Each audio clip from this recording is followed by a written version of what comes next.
Hi, Tony. Hi, Pascal. How are you? Very well, very well. Thank you Wonderful. to accept this interview, Tony.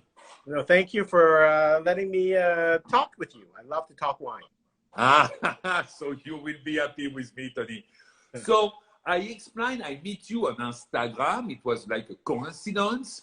I call you and I ask you to speak with me. You say, oh, no, no, I'm a tourist, but thank you to accept this interview. Alors, I have some Alsace wine, me too, in my office for Wow. talk with you.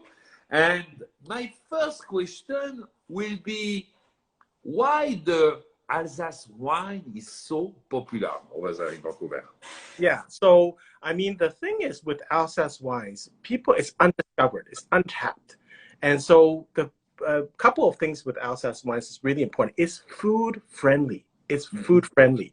And so, this is very important, especially with the diverse food cuisine that we have in Vancouver. I'm sure people who visited Vancouver, please come visit us. We have all types of cuisine. And the thing with Alsace wines, they pair with everything: spicy, sweet, a little bit more creamy, light.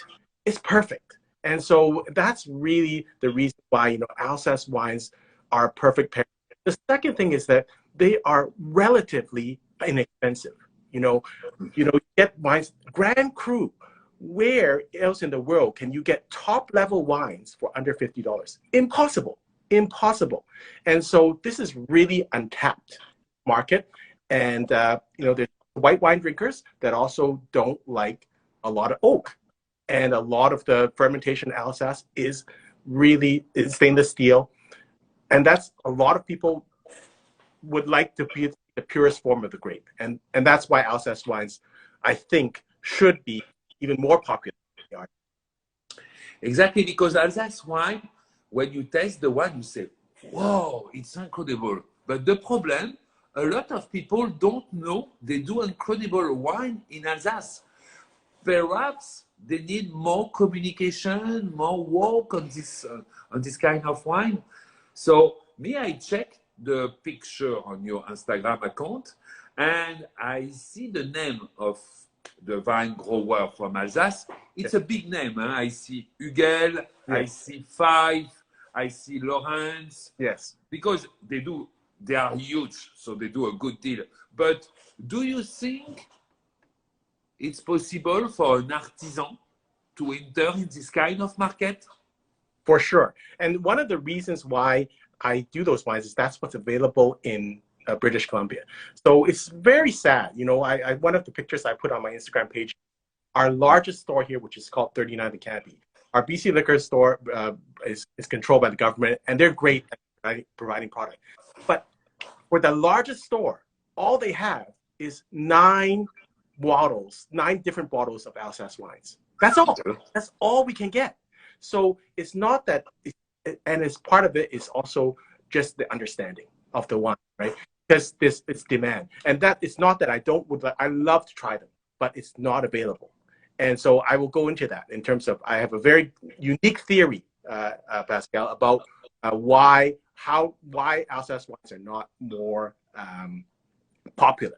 Because if you ask yourself, we were talking like this. If you ask most sommeliers, if you ask most wine professionals, what is the most food-friendly wine? They'll always say Alsace, right? If you say, what do I want to drink after a day, you see a lot of these people on YouTube, on videos, in the Saw movies. What do I drink? Alsace. So if that's the case, why are Alsace wines not the best sellers in restaurants? Do you know why? And I have a theory, but I have my idea. It's because it's the sommelier, they don't do the job. yes, that's kind of my idea. But my theory, it's not proven, is it's not in their best interest to sell Alsace wines. You know why? Because this is the last wine, affordable wine that they can drink. So Burgundy is way too expensive. Bordeaux, you cannot drink. Petrus, Lafite, you cannot. It's out of the world. What they can drink still is Alsace wines, right? Very good quality. So it's their little secret, because they would like to drink. And so either consciously or subconsciously, they are not sharing it with the public. And so in terms of, they want to keep it to themselves, because I can pick up a very good bottle of Alsace, tremendous quality, for $30. Mm-hmm. If they populate this to the consumer, we're going to drive up the prices.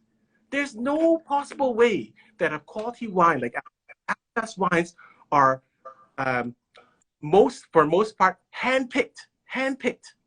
For the most part, they are biodynamic. They are they're all natural. They are the best expression of the grape, and the quality is incredible for the price. Why would the price be this low? That's what I ask myself. Why would the price? And that's the only explanation I can come up with, is that it is not in the best interest of these wine experts and the wine community to let other people know, because the community. And so my message to your small producers is, go on YouTube, go on social media, go and contact those consumers, the large consumer buyers. Okay. They will create the demand. It will be the SOMs, the restaurants, the agents will follow the demand, and we have to create the demand. If you wait for the restaurant sommeliers to promote your product, it will never happen. I can almost guarantee you this. It's true. And some sommeliers don't do the job very well. The last time I was in Vancouver, I heard a sommelier suggest a Sancerre from Provence. Yes. Sancerre is from Sancerre, my friend, is not from Provence. And the guy told me, oh, they do Sancerre everywhere in France. I said, what did you say? And so I understand what you say. The people don't give the real information. And when the customer go at the restaurant, if the customer walk in the computer or something else, he don't know very well the world of the wine. So the people, they say all kind of bad story, and it's like that. The Alsace wine is not so popular. So it's good to have a guy like you in the West, and you try. I see. Talk to me about the day of Alsace. What is the day of Alsace? You organize the day of, what is, you organize something like the Alsace week or Alsace day, something like that, no? So we don't have that at this point, but this is my website, because what happened is that I was someone invited me to a wine fair about Alsace, and I discovered the wines, and the more I look into it, the more I'm thinking, why does no one know about this? What's the problem here? I try as a wine consumer, I try to find a reason. Oh, it must be because it's not good quality. No. It must be it's overpriced. No. It must be there's no diversity. No. So then you have to look for, well, why are people not discovering this? This is crazy. To me, it's crazy. And an example, Grape d'Alsace. It's half the price. It's true. Same quality, same grapes, same method. Mm-hmm. Why? At least we should, you see none of that in the market. No one talks about Grape d'Alsace. Does everyone like to save money? Of course. Sure. So it's a matter of education, and a matter of, for me, that's how I try to spread that out in my my YouTube page, and also my Instagram page, to let people know, hey, this is a region. If you want value, everyone, every wine consumer is always looking for value. How can I get a deal, Tony? How can I find the next thing? This is it. This is like your stock. This is like if you play the stock market. This is like the Coinbase or Bitcoin. New. Exactly. And it's up to the Alsace producers to kind of their strengths. I don't think they understand their strengths, right? No. I think the quality of the wine is magnificent. Grand Cru, again, hand-picked, biodynamic. These are all things that consumers want these days. And they love cleanness. They love purity. They love history. Like, and I think sometimes the French are a little bit shy about being too overly outward and voting. But they should be proud of that history. They should be proud of their wine. The Grape, and that's what I focus on my website, on my YouTube page, on my Instagram page, on the generations and generations. These guys have quality. And as an example, you mentioned Trimbosch. Their Rieslings in the $30 range, always 88, 90 points for no matter what vintage. Just, put a cover on your eyes. It's going to be a good wine. I don't think I've ever had a bad bottle. Oh, a terrible vintage. I don't care what vintage of Riesling. Doesn't happen, And so really, it's just a matter of getting out there and getting the message out there that, and so one of the other things, I think that there's a confusion because for some reason, people, because of the bottle type, they confuse Alsace with Germany. It's very close, right? Right. Alsace is right next to Germany, of course. They were under, at certain times it's under German occupation, and that's part of the strength of that because it takes from both cultures. But it's not German Riesling. And then people think, oh, it must be sweet. And especially this is a problem here in BC because our Rieslings, our Gewürztraminers are sweet. So everyone talks Riesling, oh, it must be sweet. And they are surprised when I serve them wines and it's like you have that petrol smell and then it's dry. What is this? This is normal. And so it's a very, it's just a matter of enlightening people and getting them to try the bottle. And unfortunately, there's, a trend. People saying, well, I only want to buy expensive wines. It must be like, if it's too inexpensive, it must not be that good. No. There is still deals in life. There is still deals in the wine world. Everyone talks about all these wines being so expensive. It's so expensive to drink. No. Go to Alsace. Go to Alsace. The quality of Alsace is incredible. And I hope I also get to talk about their red wines because that's another growth area. It's completely different, like the Pinot Noir. It's completely different. Yes. So what is your suggestion if we go in the restaurant in your area? For example, we stay in the Shangri-La Hotel when we are in Vancouver, a very nice restaurant. With the Gewürztraminer, what kind of food do you suggest me if I'm in the Asiatic restaurant? Yeah, so the restaurant basically, and that's the beauty thing about Alsace. You don't do choose, and I just did I did a YouTube channel video. We did our spot prawn season here in BC with Alsace wines, right? Every time, Gewürz, Riesling, even try Muscat, right? So with any type of Alsace wines, you can pair fish, you can pair food, and especially here in BC, we have so much nice seafood like lobster, crab, eel duck, sushi. Oh, it's magnificent. I just had a bottle of Arthur Metz wine, which is called Sushi, and perfect pairing. So that's what I like about Alsace wines. It's so diverse. I don't need to really worry.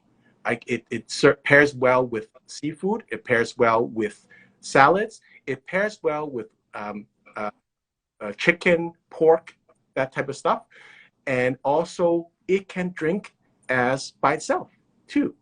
The key with Alsace wines, which I find compared to places, is the weight of the wine. You always think Riesling is going to be light. Exactly. I love the body of Alsace wines, and some of them, the Rieslings are a little bit oily, and so it really helps to interact, right? The acidity, in fact, I think the acidity is good, but not searing as compared to like Sauvignon Blanc in New Zealand.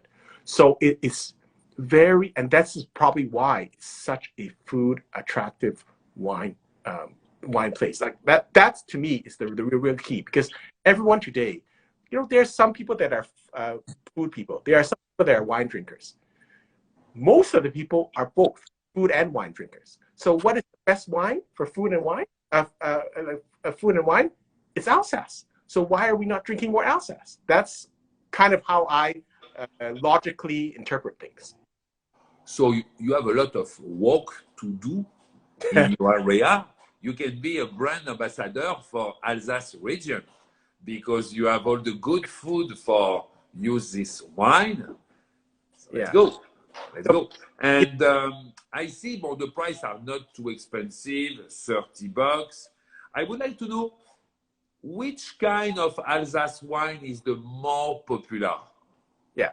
So right now, I think it's the wine. I think Riesling, because Riesling is something that's kind of well known.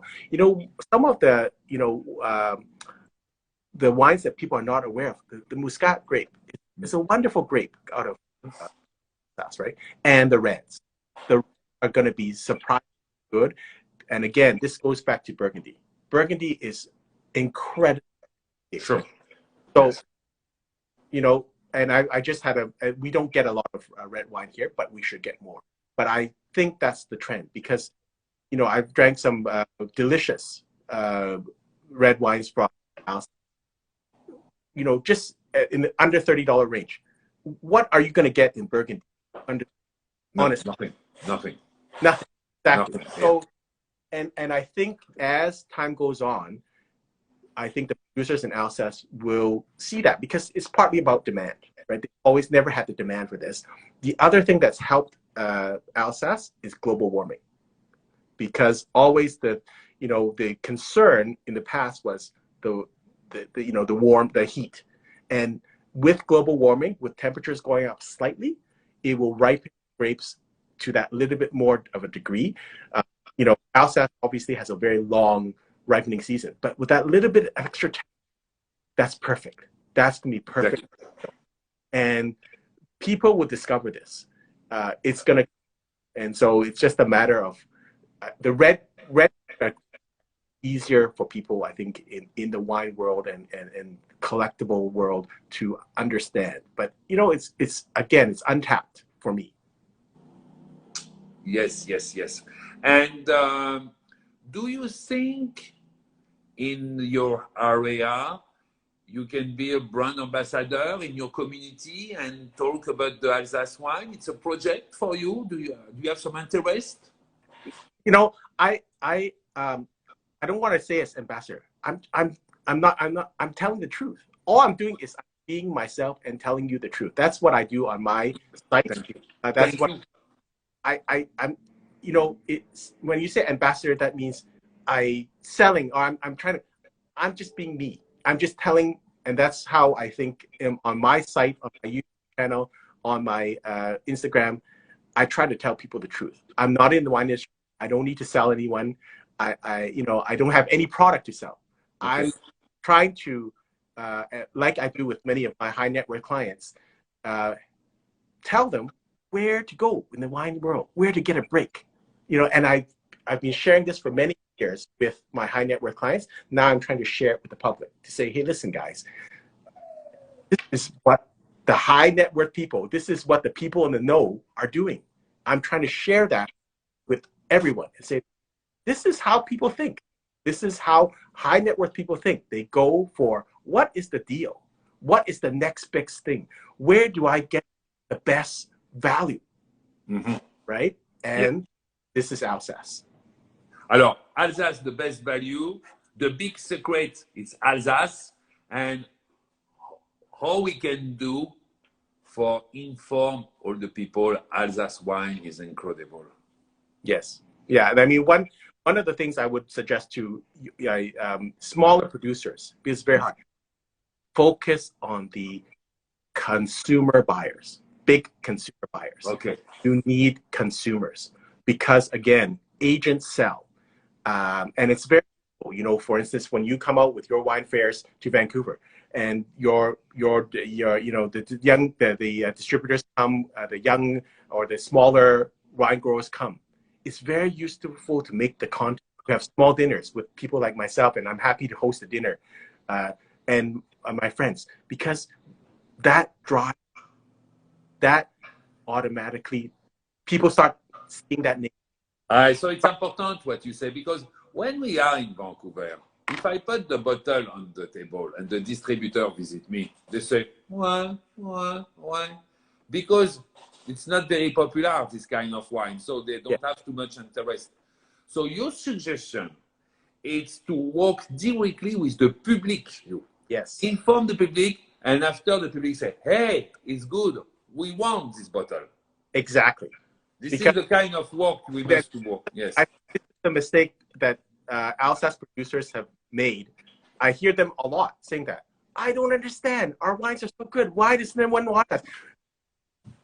Again, going back to my point, it's not in the interest of the wine community because it's their little inside secret. It's their little secret. Mm-hmm. Consumers will demand. Agents will only do or will only bring in what the consumer wants. If the consumer demands it, the agent will bring it. So my suggestion is always, you know, when you have a distributor, when a winery comes, have those dinners. Because then the consumer says, I love that story. I love that wine. And I can tell you that as a fact. When I buy wine for my clients and for myself, if it's an agent, I kind of take it with a grain of salt. You of course, you're going to say it's good because you're trying to sell me. If it's the winemaker, I have that direct relationship. I have that story. And then I become, like I said, an ambassador. Every time I sell a wine, I serve a wine. Mm-hmm. I have to do that, right? So if I buy the best wines, I have to sell it. I have to say, well, why would I serve an Alsace wine? I become your ambassador because of course I say, oh, I bought a wine and I don't even like the wine. Of course, So the secret is to work directly with the consumer. Yes. And not with the distributor.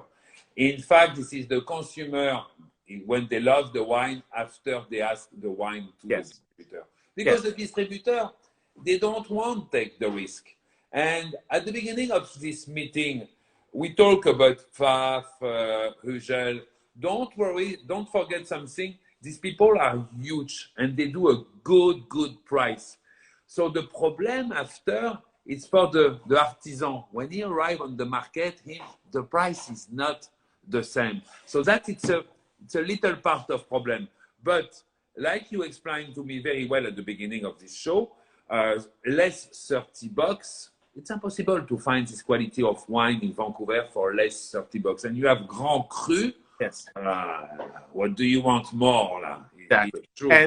And one thing I want to point out, Pascal, consumers, again, wine is a discretionary spend. Whether I want to pay $30 or $40 or $60 is discretion. Mm-hmm. And again, if I have that personal contact, I can tell you the buyer end, big consumer buyer end, the difference between $30, $40, $50 really doesn't make the big difference.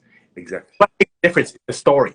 If I have the personal relationship with the winemaker, I love the winemaker, the wine is so interesting, why would I not buy your wine? Because I love your wine. I love you, love your story, right? Now, that's the difference between that and a distributor who only looks at the bottom line, can I sell this wine? Mm-hmm. See, because they have to, it's a business for a consumer buyer, and this is what I want to distinguish. Not just every consumer, not consumer taster, consumer buyers. So you need to find people that are prepared to buy your wine, and then they will buy your wine and they become your distributor. They become your salesperson. Because I can tell you how that works for me. When I buy wines from a winery, I buy 5-6 cases of the wine, and then I serve it. So every time I serve it, I become your ambassador. Every time I become your agent, because I'm saying, they say, why did you buy this wine? You see, I was sure you will be a good ambassador. It's true. It's true. Yeah.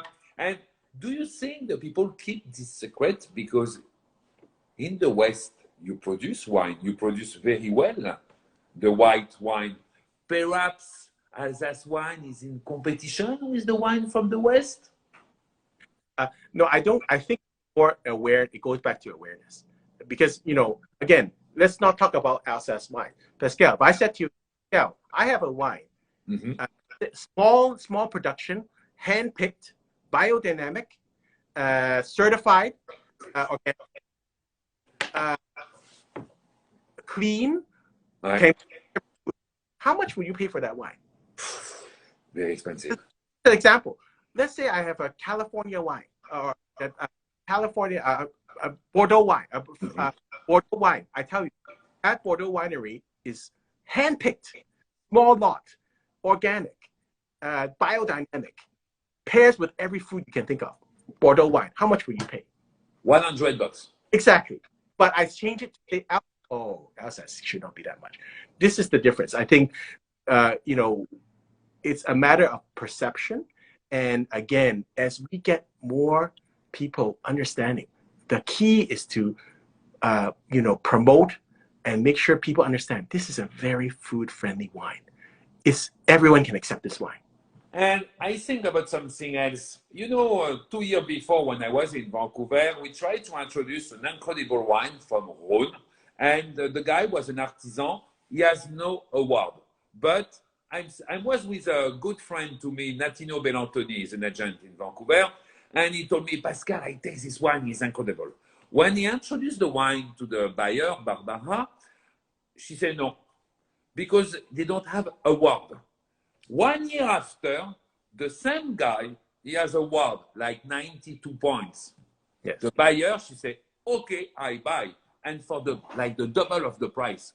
So do you think this is a problem in your area? This medal, this award? Because the Alsace wine, they don't have a big rate from Robert Parker or Wine Spectator or Wine Enthusiast. I don't see a lot of medal on this bottle. And we know a lot of people don't know what is good, what is no good. So they check all the time the label and the rate. Yes. What do you think about that? And that's, you know, we deal with this all the time in terms of with wine beginners. They don't know. Mm-hmm. So they need to wine ratings. And wine ratings are very useful, of course. I'm not saying they're not useful, but they're not the end all and be all. As you know, Pascal, most people that are more interested in wine, we use wine ratings as a reference. We don't use it as the Bible. Exactly. Again, you know, the whole idea is that we have to change that perception. And I think really the way to go is the wine pairing. This is the key component to Alsace wines, is that their flexibility in every situation. I can wine, and I can serve this wine to everyone. I can serve it to beginners. Mm-hmm. It's very easy to drink. You know, my wife is not that much of a drinker. She loves Alsace. Every time I open an Alsace wine, Gewürztraminer, Riesling, very aromatic, very easy to drink, beautiful. It is also great for experts. You know, exactly. Grand Cru wines, they're great. And so I think the flexibility, there's no other wine type or wine that has this type of flexibility. And the other really important thing we get out to people is the purity of the grape. Everything is done in stainless steel, the fermentation, most of it is done in stainless steel. You get the purest, ripest form of this grape. So if you want to understand Riesling, if you want to understand Pinot Gris, drink. And this is, I think, how we need to sell this to even experts. If you really, really want to understand Riesling, if you really, really want to understand Gewürztraminer, the purest form anywhere in the world is going to be Alsace. This is going to be the purest form of this grape. And it was the first people, I think so, in France to work very well the biodynamic, the Alsatian people. It was the first one. Mm-hmm. Yes, I remember very well 20 years ago when they visit me and when we go in Calgary and in Vancouver, I was with them and they explained to me they work the biodynamic. I think they have chance because they have the mountain between Les Vosges and yes. Alsace. So for the wind, it's protected. They have a good climate over there. But me, I think about something in the West and everywhere. Perhaps they need like a confrérie. You know, I don't know the name in English. Confrérie. It's like a lot of people, they love the same wine. And like you explained, because if we continue to visit the agent, the distributor, the importer, all the time they say, yes, but Alsace wine, you know, it's difficult. We need 10 different bottles all the time because it's not like Bordeaux. Huh? Then they have a lot of cepage different. So it's not easy for them. But if we do a real marketing directly with the population, after the population asks for the Alsace wine, and it will be the jackpot for Yeah. everyone. It's true what you say. Yeah. And I don't know if you know that, but do you know you know the Bugatti car, the cars Bugatti? Yes, Bugatti. Yeah. You know where does they do the Bugatti? No. Molsheim in Alsace. Oh my goodness. Yes, a lot of people don't know that. Huh? And we have one wine grower in Molsheim, and he explained to me each time they sell La Véron, the nice car, they put a magnum of Gewürztraminer in the car. Wow. Yes. The name of the guy is Clean Gin Fuss. I remember very well. And Yes. each time they sell the Véron, allez hop. Yeah. And, No, and the food that that's why I'm hoping, after COVID that I can visit, Alsace region, that the Golden Crown, the road, the food, the people. This is the people are nice. The food is incredible. And do you know where come from la Statue de la Liberté? In New York, the Statue de la Liberté? I know. Alsace. Oh. Yes, they have a lot of secrets like that in Alsace. Huh? Yeah, and this is something we need to share with people. I don't think Alsace wine producers realize this is your high time. Everything that you believe, everything that you stand for is what we as a culture now value. We value freshness. We value biodiversity. We value history. We value artisans. This is your time. This is your time to shine. This is a product, and you just need people to know that, and you need to get out there and emphasize this. Not in a braggadocious way. I think it's difficult sometimes for the French to be more assertive than the North American style. Mm-hmm. But I don't think you're bragging. You're just telling the truth. Is there any wine? Pascal, name me another top level region where I can get something, the top level wine at under $50. Nowhere. Under $50. Wow. The top region, looking for. That means, Grand Classic. Nowhere. Exactly. Name me any region where I can get white, red, and sparkling and sweet wines. One region, right? One region. No. Nowhere. No, it's true. If it's one region, no. It's true. And then also name me one wine. If you had a buffet of food, what wine would you choose to be able to pair with everything? Would you choose red? Would you choose red Bordeaux? No, you would choose either Alsace or probably Champagne, which Alsace has with Cremant d'Alsace, right? That's the logical part that we, if you think about it, that is the logical thinking. And again, it's just a matter of, getting it out of the hands of the wine community, who will never help you. I'm just being honest. It is not in the best interest of the wine community. And I'm not saying they're doing this consciously, maybe they're doing it subconsciously, but it is not in their best interest to let out this secret to everyone else. Because yes. It gives me an idea, this discussion. Perhaps we can do a label which the name will be Le Secret d'Alsace. Because in fact, they have a lot of secrets in this population. Yeah. Like you talk about this wine, nobody knows it's very good, but you too, you don't know Bugatti is in Alsace or La Statue de la Liberté is from Alsace. So these people have a lot of secrets, in fact, over there. Well, and the other thing that we have steep through history, they need to bring out some of their older vintages, because that will be amazing for people to taste old age Rieslings, old Gewürz, amazing. And we need to try that. We need to have those type of tastings.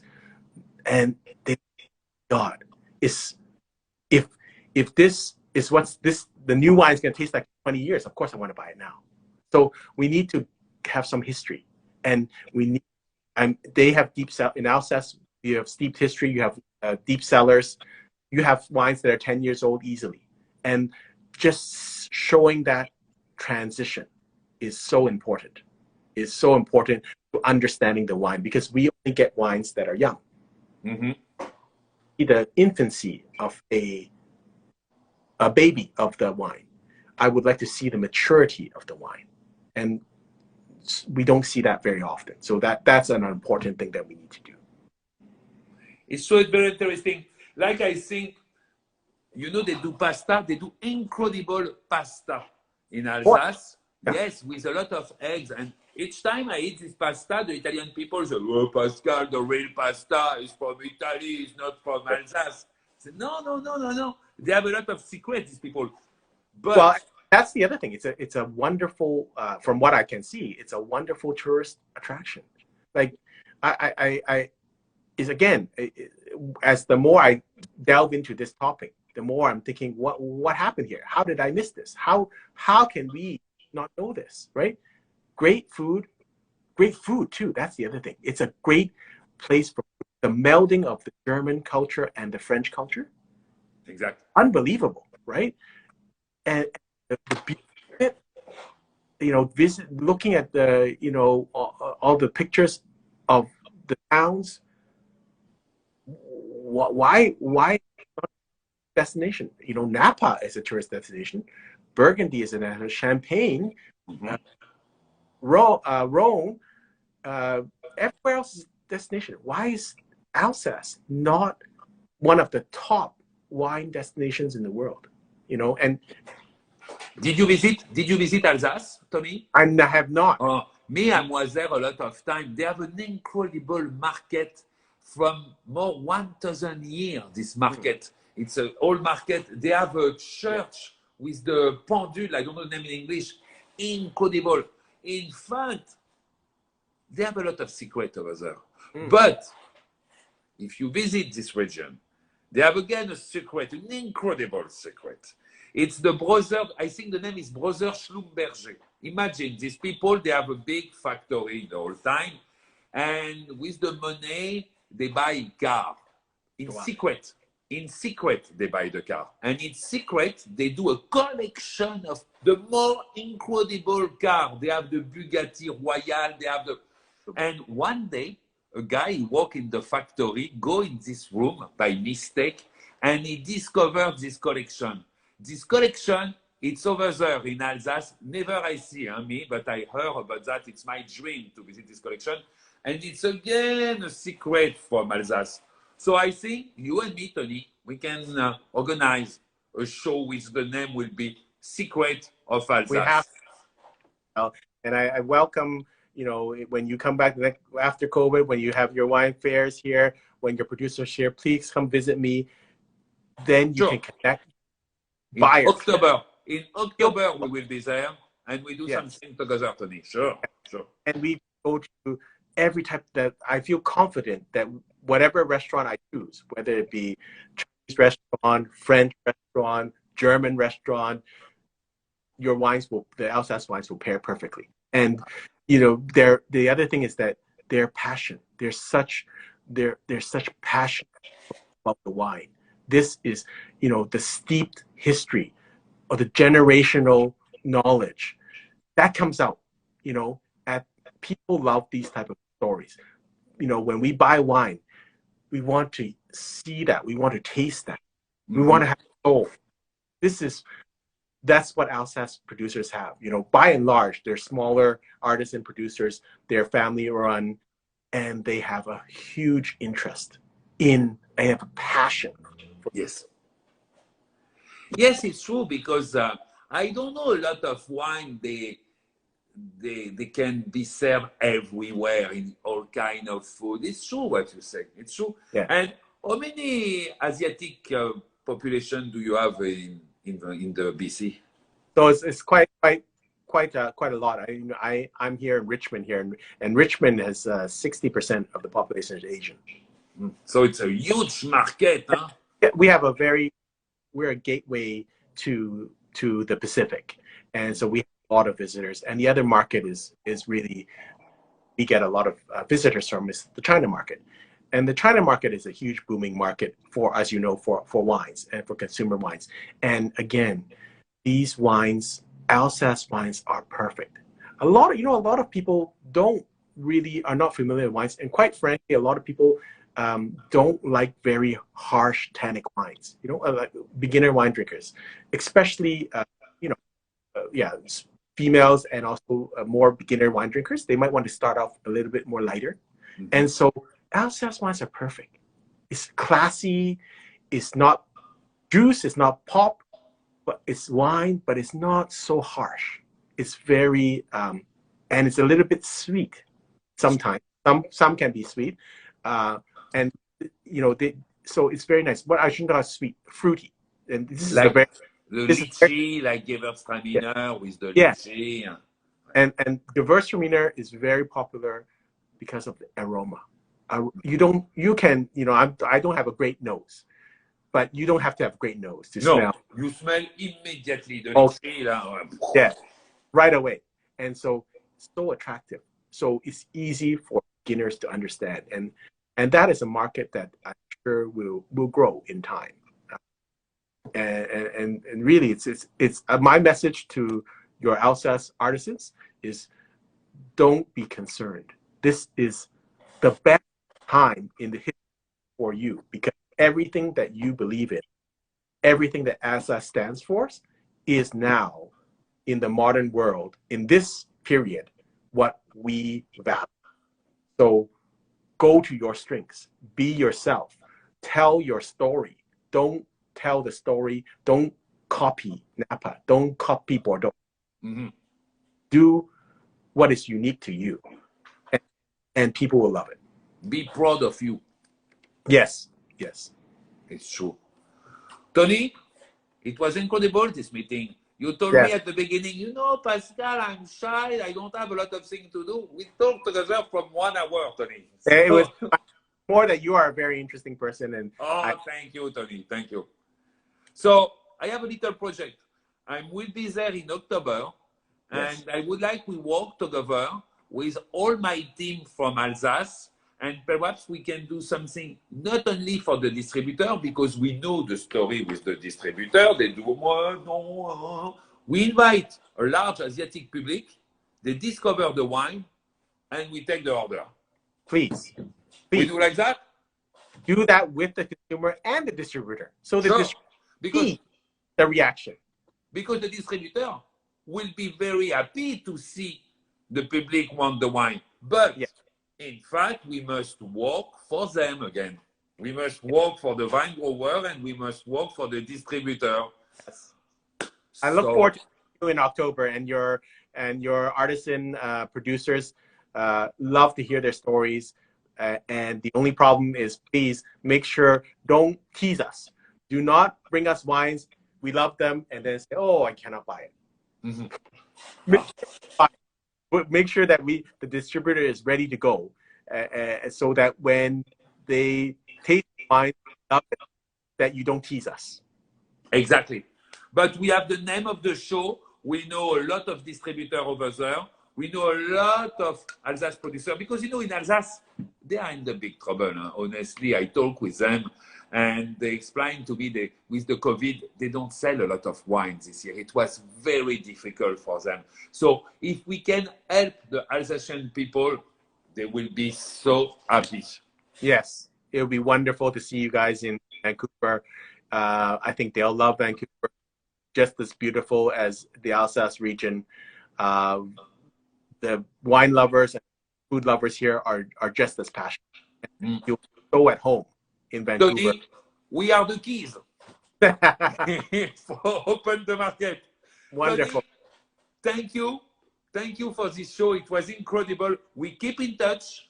We will see you in October, and we will organize something like Les Secrets d'Alsace. I look forward to that. Thank you, Tony. Okay, bye-bye. Bye-bye.